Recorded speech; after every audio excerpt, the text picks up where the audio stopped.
आरती राव को deputy CM न बनाकर फंस गए मोदी और शाह। आरती राव को डिप्टी सीएम न बनाना अमित शाह और प्रधानमंत्री नरेंद्र मोदी को पड़ेगा भारी। आरती राव की नाराजगी सैनी के लिए बढ़ रही है मुश्किलें।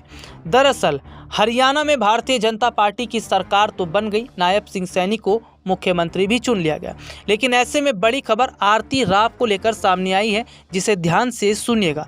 दरअसल राव इंद्रजीत, जिनका बहुत बड़ा प्रभाव दक्षिण हरियाणा में देखने को मिलता है और देखने को मिला भी।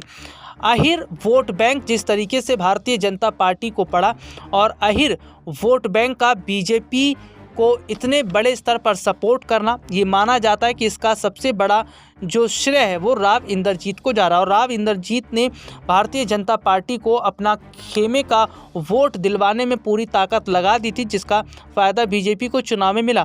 लेकिन ऐसे में राव इंद्रजीत बीजेपी से नाराज़ बताए जा रहे हैं। इंद्रजीत के साथ के विधायक भी इसलिए नाराज़ हैं क्योंकि उनकी बेटी आरती राव को डिप्टी सीएम नहीं बनाया गया।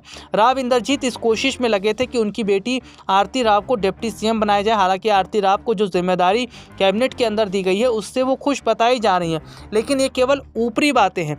तो आरती राव को डिप्टी सीएम ना बनाना क्या वाकई बीजेपी के लिए महंगा साबित होता नजर आ रहा है। हालांकि ये भी देखा जा रहा है कि हरियाणा में बीजेपी के कई बड़े नेता चेहरे ऐसे हैं जो नायब सिंह सैनी के मुख्यमंत्री बनने से ना खुश हैं, जिनमें अनिल विज भी माने जा रहे हैं, जिनमें एक बड़ा चेहरा राव इंद्रजीत का। इसके अलावा हरियाणा में देखा जा रहा है कि बीजेपी के कई ऐसे विधायक हैं जो ये उम्मीद लगाकर बैठे थे कि उनका नाम भी सीएम के लिए आएगा, लेकिन फिलहाल ऐसा होता नज़र नहीं आया। और सबसे बड़ी बात है कि उन्हें कैबिनेट तक में भी शामिल नहीं किया गया।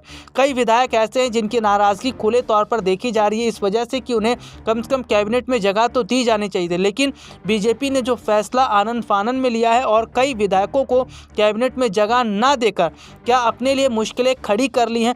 ऐसे में बीजेपी के अंदर शुरू हो रही ये बगावत को देखकर कांग्रेस ने हाल ही में एक बयान दिया, जिसमें उन्होंने कहा कि सैनी ज़्यादा समय तक मुख्यमंत्री पद पर नहीं रहेंगे। तो क्या बीजेपी में एक बड़ी बगावत की आशंका जताई जा रही है। और बीजेपी में जिस बगावत की बात हो रही है, क्या वाकई ये बगावत अगर होती है तो क्या रातों रात कांग्रेस हरियाणा में सरकार बना लेगी। अभी कुछ कहना आसान नहीं है, क्योंकि सियासी गलियारों में कब क्या हो जाए ये कह पाना बहुत मुश्किल होता है। लेकिन बीजेपी में जिस तरीके से विधायकों की नाराज़गी देखी जा रही है, ये वाकई बीजेपी के लिए बुरा संकट बन सकता है।